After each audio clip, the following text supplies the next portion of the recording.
I'm playing Ride 2 yeah, first time. we have our hands on Ride 2 a little bit early. Well, a little bit early. So this is the initial race that you have to go through when you first start the game up. Okay. Just to get an idea of your So it just skill, throws you right in. No guess. messing around with menus. No, It's just like, here it is. Here's the race. Yeah, you just got to do your thing. So I'm noticing with this race line, is this race line been changed since the last one? I don't remember it having this thing where the arrows would go up before. Yeah, basically the race line now indicates if your speed is okay or not. So if it's red, it means you're going too fast. You're not going to make the bend and so on. Whereas if it's blue, it means you can just accelerate to your heart's content. Yeah, I like the way it's presented. It seems to feel a bit more dynamic than the last one. And then the game also starts you out on... Tuck in, is he going to bed? Yes. I'm just joking. I know what that term means. What does it mean? It means when he goes like that.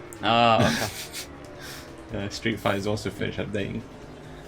If there's two things we love in this office, it's fighting and racing.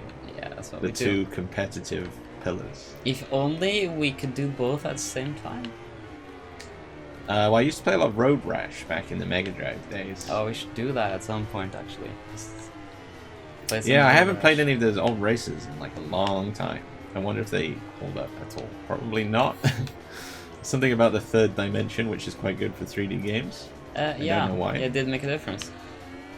You're doing quite well, actually. You're doing surprisingly well. I do like my races.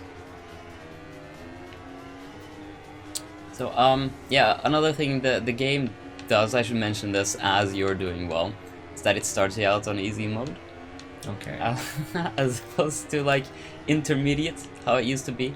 So, to So begin... this is a bit more welcoming. Yeah, than to begin with, all the previous assists are on. installments.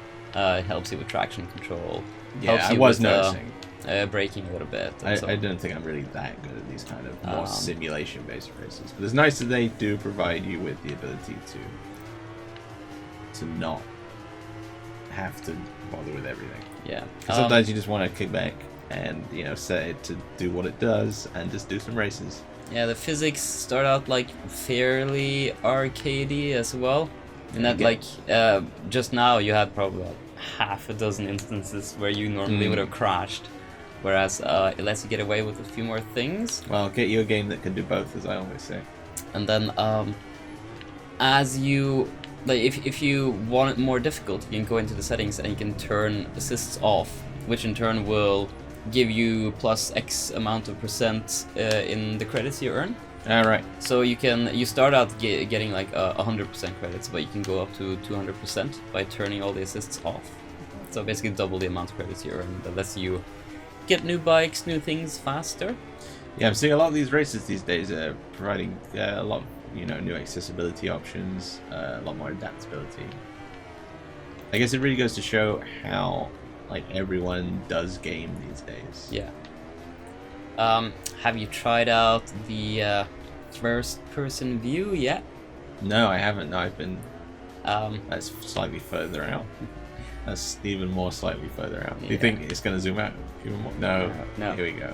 so So this is how you throw up. oh, they've actually made it. It's a good thing you mentioned that. Actually, they've changed that quite a bit from previous games. As recently as Valentino Rossi, I think. Oh, in helmet cam. Yeah, and when you turn, you can see that your rider actually will turn his head and look towards his to where he's turning.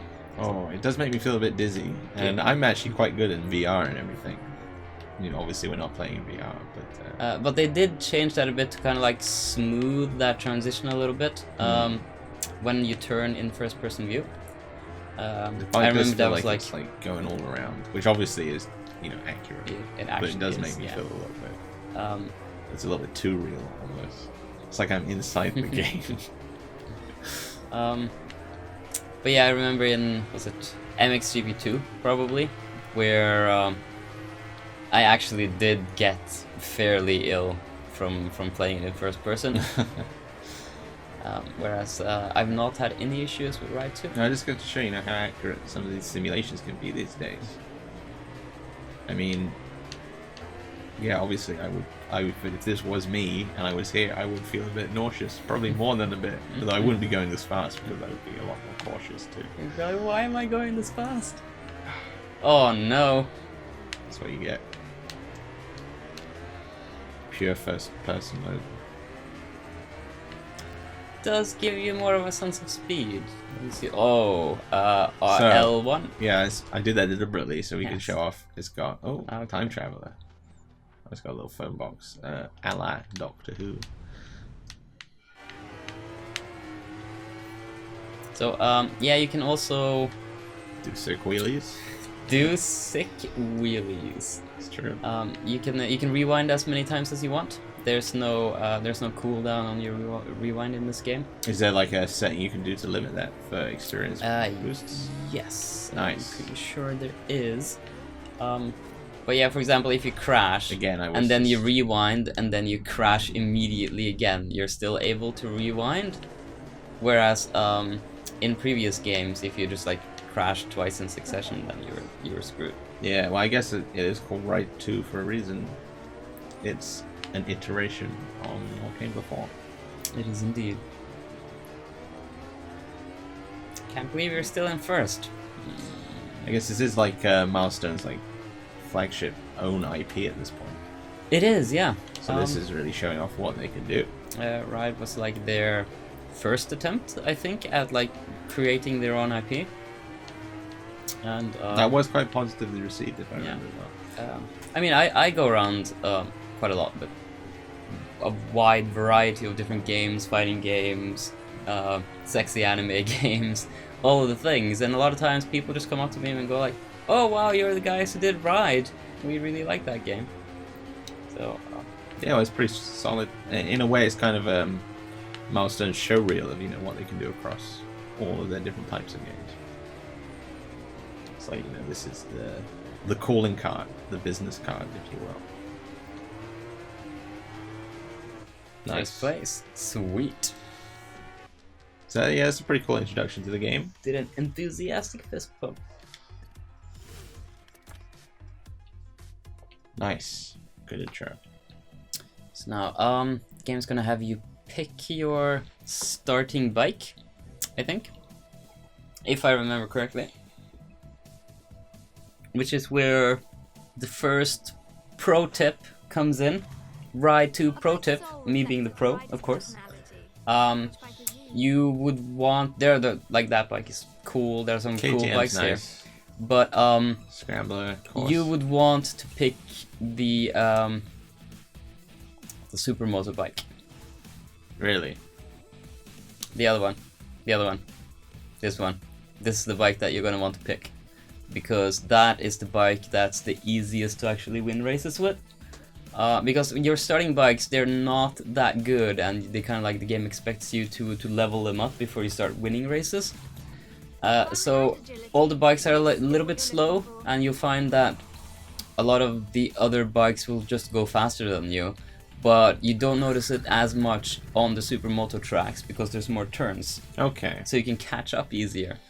Whereas for the other bikes, they're long straights and you just can't compete with the other bikes on the straights until you upgrade your bike.